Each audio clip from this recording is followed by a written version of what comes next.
aside from being outrageously good-looking, the Concept Estate is packed with homegrown goods, from the included pair of Stutterheim raincoats to the Swedish Cub game that can be unpackaged from the load floor behind the rear seats. In fact, the Scandinavian obsession goes even deeper.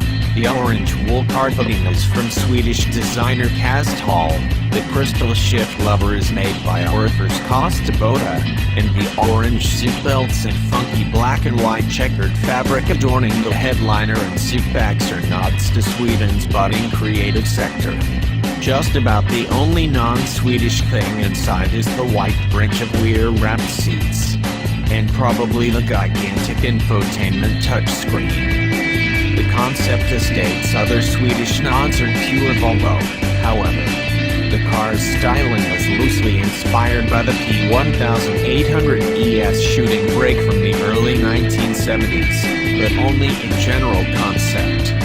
Volvo imbued the estate with its latest design cues, including T-shaped LED running lights, upside-down question-mark-shaped taillights, and smoothly powerful bodywork.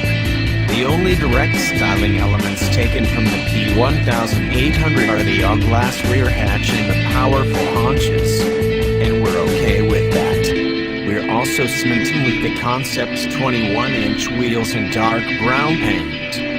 While Volvo pretty much had us when the first image of the Concept Estate first crossed our line of sight, it's leaving us hanging a bit when it comes to details.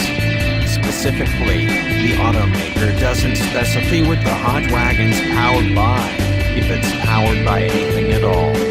Of course, being brown in a wagon, the only logical conclusion we draw is that the Concept Estate is hiding a diesel under that long hood, thus completing the automotive journalist fantasy trifecta.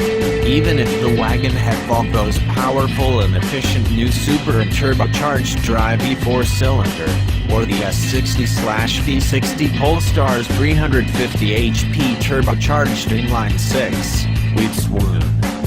Alas, the Concept Estate might never see production, but pieces of it will.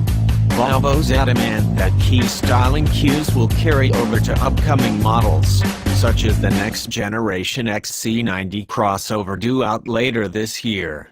Given how well this concept builds on Volvo's other recent show car hits, the Concept Coupe and the Concept XC Coupe, we have nothing but high hopes for the likes of Volvo's next generation products. Hey, Sweden's known for turning out attractive, human models that sort of can do spirit porting over to its cars has been a long time coming.